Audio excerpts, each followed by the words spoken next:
जय श्री कृष्णा सा। आप सभी का मेरे चैनल पर हार्दिक स्वागत है। आइए सुनते हैं श्रावण मास महात्म्य अध्याय 3। सनत कुमार जी ने कहा, हे भगवान, आपने व्रत समुदाय का उद्देश्य कहा। हे स्वामिन, इससे तृप्ति नहीं हुई। आप सविस्तार से कहिए सुरेश्वर, जिसे सुनकर मैं कृतकृत्य हो जाऊं। ईश्वर ने सनत कुमार से कहा, हे योगीश, जो विद्वान श्रावण मास नक्त व्रत कर बिताता है वह 12 महीनों में नक्त व्रत का फल भोगता है। दिन की समाप्ति के 3 घड़ी पहले रात्रि भोजन को नक्त व्रत कहा जाता है। उक्त नक्त व्रत भोजन में सूर्य अस्त के पहले 3 घड़ी का समय का त्याग कर अवशिष्ट समय लिया जाता है। सूर्य अस्त के 3 घड़ी तक संध्या काल कहा गया है।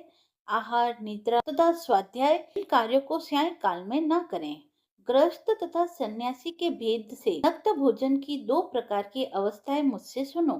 जब सूर्य नारायण के मंद होने पर अपने देह की छाया द्विगुणित हो, उस समय सन्यासी के लिए नक्त भोजन व्रत कहा गया है। रात्रि में भोजन को नक्त भोजन नहीं कहा गया है।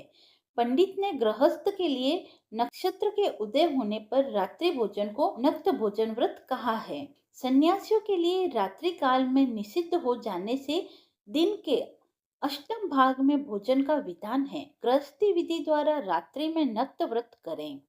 सन्यासियों, विधवा तथा विदुर पुरुष सूर्य नारायण के अस्त होने के पहले भोजन करें। जो पुत्रवान है वह आश्रमहीन तथा स्त्री विहीन विदुर है तो वह रात्रि में भोजन करे, क्योंकि जो पुत्रवान है वह भी आश्रमी होता है। श्रावण मास में नक्त व्रत को करने वाला प्राणी उत्तम गति को प्राप्त करता है।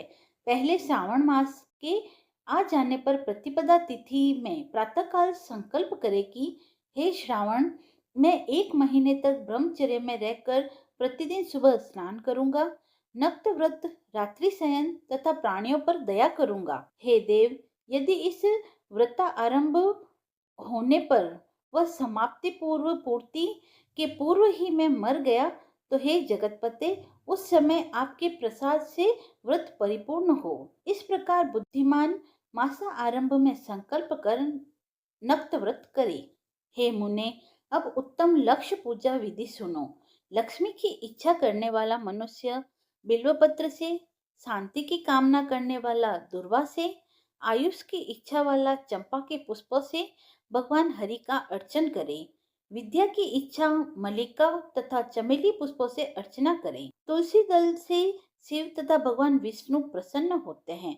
पुत्र की कामना वाला मनुष्य कटेरी के पुष्पों से पूजन करे। दुस्वप्न नाश के लिए उत्तम ध्यान से अर्चन करें। देव के सम्मुख रंगवल्ली, पद्म, स्वास्तिक तथा चक्र आदि बनाकर प्रभु का अर्चन करें। यह संपूर्ण कामनाओं की सिद्धि के लिए सब पुष्प फलों का अर्चन करें। यदि भक्त लक्ष्य पूजा करता है तो शंकर भगवान प्रसन्न होते हैं तथा अंत में इसका उद्यापन करें। मंडप बनाकर मंडप के तीसरे भाग में वेदी बनाएं। पुण्याह वाचन कर आचार्य वरण करें। मंडप में प्रवेश कर रात्रि में गाना बजाना शब्द से और वेद पाठ से जागरण करें। वेदी पर उत्तम चतुर्लिंगी गतो भद्र बनाकर उसके मध्य भाग में चावल से सुंदर कैलाश बनावे।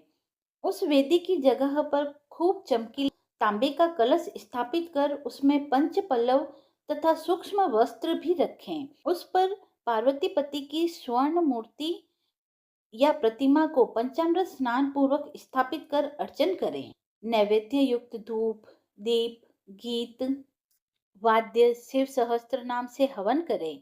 जिस मंत्र से पूजन किया हो उसी मंत्र से हवन करें। शर्करा घृत युक्त चरु से हवन करें। फिर कृत हवन कर पूर्णाहुति करें। प्रातः वस्त्र, अलंकार, भूषण से आचार्य का अर्चन करें। ब्राह्मणों का पूजन कर दक्षिणा देवें। जिन मंत्रों से उमापति की लक्ष्य पूजा की है उस चीज का दान करें। सोने की प्रतिमा बनाकर शंभु का अर्चन करें। यदि 1 महीने तक दीप जलाया हो तो उसे दान में दें। संपूर्ण इच्छाओं की सिद्धि के लिए सोने की बत्ती, चांदी का दिया बनाकर गौघृत से युक्त कर दान देवें। देवता से क्षमा प्रार्थना कर ब्राह्मण भोजन करावें।